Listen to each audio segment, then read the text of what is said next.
Alors avant de démarrer la vidéo, la semaine dernière j'avais fait une vidéo où j'expliquais le rallongement de route. J'ai eu quelques petits commentaires qui me disaient que le dernier bord de près n'était pas valable. Alors je me suis trompé en fait, pour un rallongement de 6% de route, c'est 20 degrés d'angle de vent. Donc tu prends 20 degrés plus au large, enfin moins serré que le cap que tu as, tu rallonges ta route de 6%. Donc ça close la question de si le dernier bord de près est valable ou pas. Et ça, vous l'avez gentiment ici hein, sur votre guide des Glénans, pour ceux qui lisent un petit peu. Donc voilà, donc pour ceux qui ne veulent pas faire le dernier bord de près comme ils ont fait en commentaire, ils arriveront les derniers, puisque là, quand tu as 20 degrés d'angle au vent en plus et que tu rallonges que de 6%, le gain sur 20 degrés d'angle, c'est plus de 6% de vitesse. Allez, on enchaîne avec la vidéo de la semaine.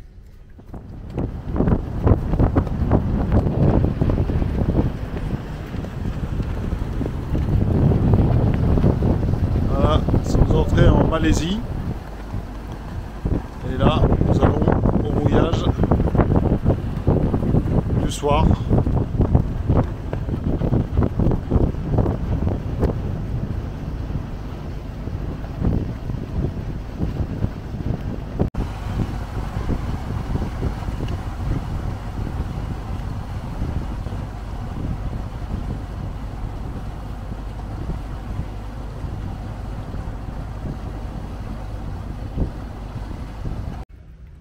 Tu disais?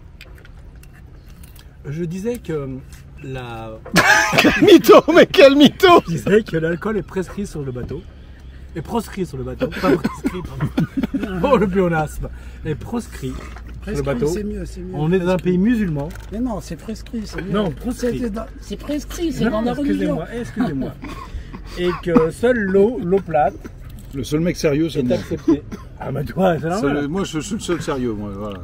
Eh les gars, moi je suis à l'eau, je peux le prouver. Ouais, montre ton autre verre là. J'en ai pas. Ali, c'est pas moi ça, Ali, c'est pas. Il manque du Perrier.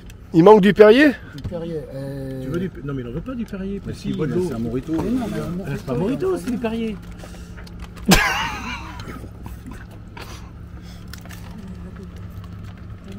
On est très sérieux. Donc t'as préparé la salade? Ouais, salade avec oignons, petite tomate, vinaigrette à la française, moutarde de Dijon. Et Elles sont où les tomates et la... dans le frigidaire.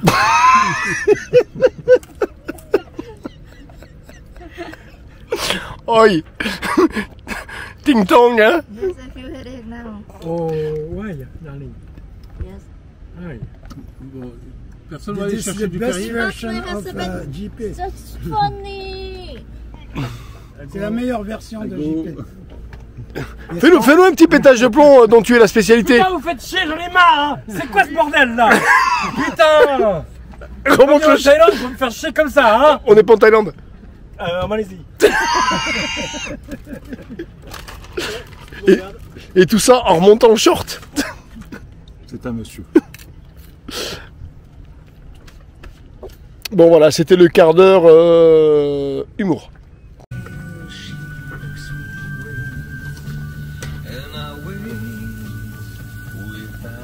Ça dit quoi, chef?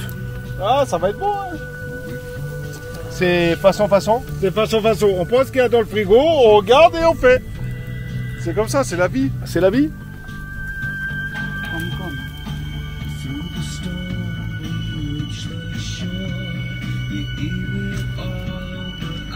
Les frites sont en bas. Elles arrivent. Le phare est allumé. C'est le pharaon. Eh oui, le pharaon, c'est bien de notre côté là-bas. C'est de l'autre côté là-bas. Je vais m'en reprendre un petit en attendant. Avec le bouchon qui traîne dedans.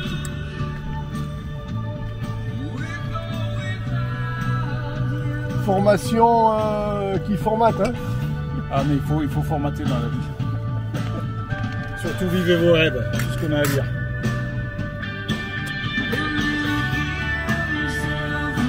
Et rejoignez-nous sur Vivre en voilier et apprendre la navigation. Bon les copains, pensez à prendre les vidéos techniques, pensez à réserver un stage et surtout N'oubliez pas de vivre. Putain. Il y a le feu là-bas au Club Med, hein. Ils sont en train de désenfumer les moustiques. On n'en a aucun, nous. Mais on n'en a pas. Ils aiment pas la musique.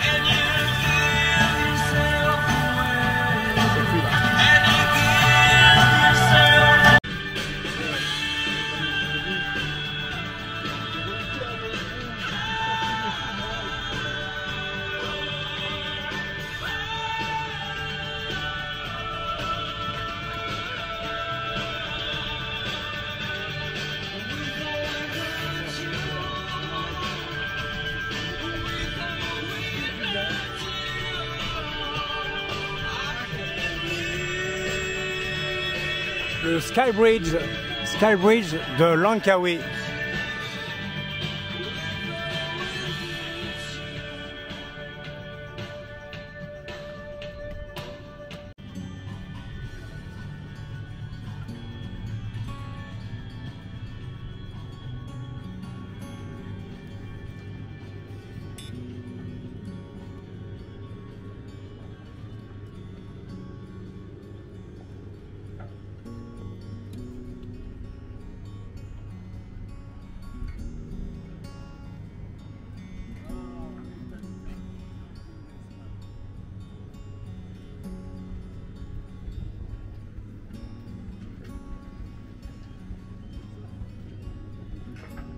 On va attaquer aujourd'hui avec comment on navigue les vagues, comment on les prend et comment on optimise notre navigation dessus. Mais pour pouvoir faire ça, déjà il faut comprendre ce que c'est. Et vous allez voir que vous allez me dire dans une heure, vous allez dire ah ouais, en fait on a plein de termes qu'on utilise et on ne sait pas ce que c'est, on ne sait pas ce qu'ils représentent et du coup on comprend mal ce qu'on voit et ce qu'on vit. Donc on va commencer par des définitions simples. Qu'est-ce que la houle? Tu me poses la question? Oui. Alors la houle, c'est l'effet du vent qui souffle très haut. Donc, en mot simple, qu'est-ce que c'est que la houle? Donc c'est une vague créée par le vent. Ok. Le vent de maintenant ou le vent d'hier? Non, le vent du matin. Tout le temps, en fait. C'est pas qu'un jour. Alors là où c'est, on va le vent se met à souffler maintenant. Il va créer ce qu'on appelle la mer du vent, qui sont des vagues qui sont créées par le vent, qui vont être définies par plusieurs choses: la durée pendant laquelle ça souffle, la force à laquelle ça souffle, le fetch sur lequel ça souffle. Qu'est-ce que le fetch? Le fetch, c'est la distance que le vent a à parcourir sans rencontrer d'obstacle. Faire simple, la Méditerranée est un petit fetch par rapport à l'Atlantique. Plus le fetch est court, donc moins il y a de distance à courir, moins la vague peut s'allonger, plus elle va donc avoir du mal à s'allonger, donc plus elle va être rapprochée et abrupte. Donc ce qui veut dire qu'elle va être moins facile à naviguer. C'est pour ça que les vagues de Méditerranée sont très droites et pointues et très rapprochées, comparativement aux vagues qu'on rencontre en Atlantique. Ça va créer ce qu'on appelle la mer du vent. Quand la mer du vent qui a été créée maintenant s'arrête, donc le vent s'arrête, les ondes créées par la mer du vent s'appellent la houle. Donc là, on peut avoir la mer du vent maintenant due au vent qu'on reçoit et la houle d'une dépression qui est là-bas, sous laquelle on n'est pas, qui vient dans une autre direction. Et souvent on dit ouais, il y a une houle croisée. Non, la houle et la mer du vent ne sont pas dans le même sens. Donc la houle, ce n'est pas le vent, elle n'est pas faite par le vent actuel. Le vent actuel crée la mer du vent et la houle, c'est le résidu de ce qu'il y a eu avant quelque part et qui nous arrive dessus. Ce n'est pas l'eau qui avance.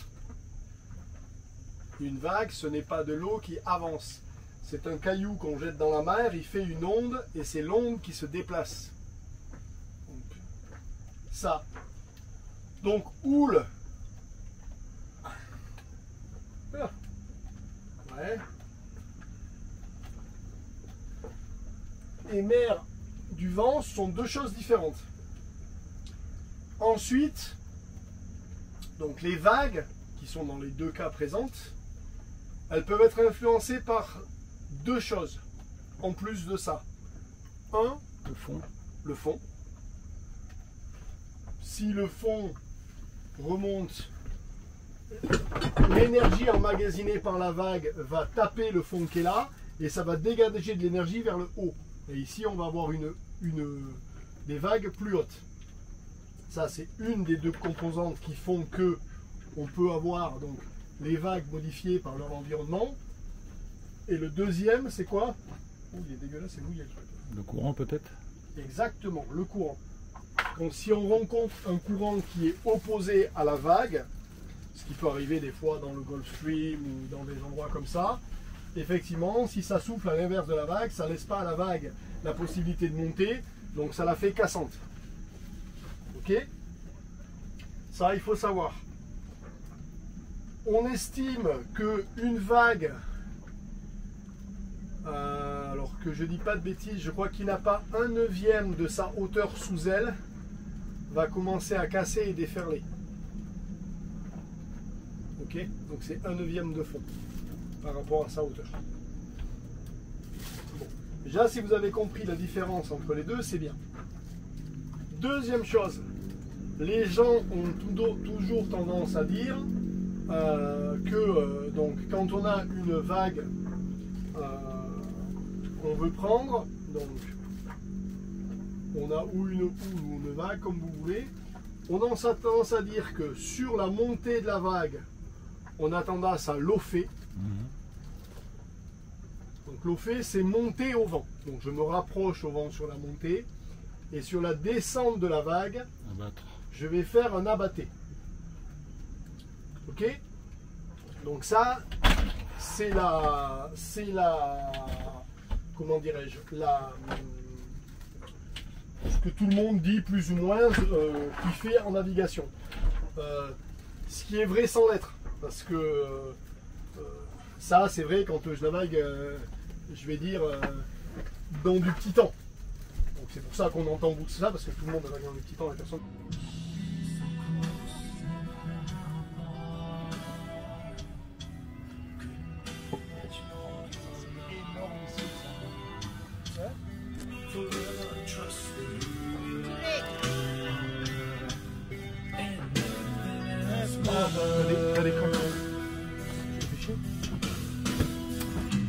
Twist and sink.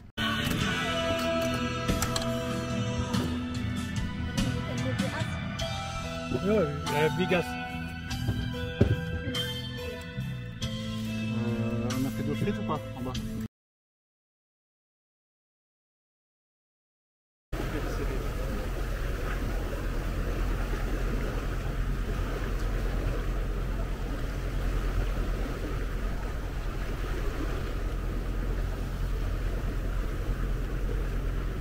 Voilà, départ de Langkawi en direction de Penang. Départ tôt le matin parce qu'on pense arriver dans la nuit. Donc one shot.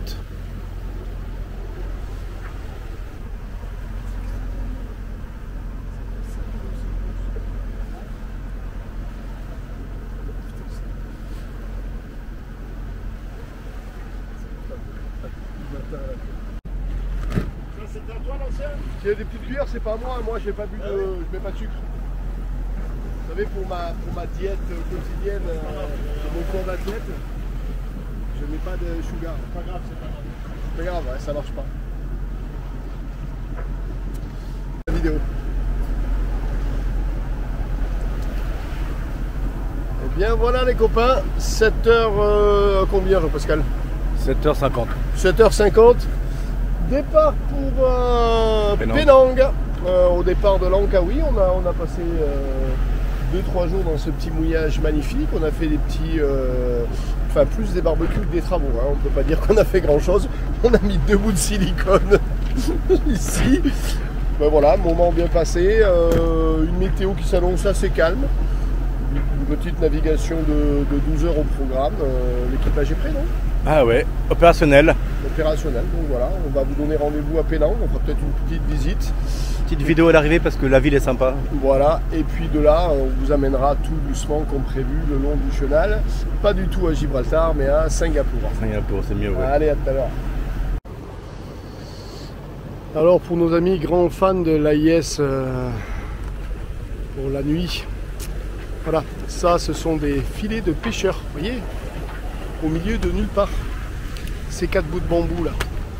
Donc celui qui croit que la navigation peut se fier à ses instruments, eh ben, il va se retrouver face à ça, et je pense que ça va faire drôle dans l'hélice. Donc les copains, faites-nous confiance, ouvrez les yeux, oubliez l'AIS.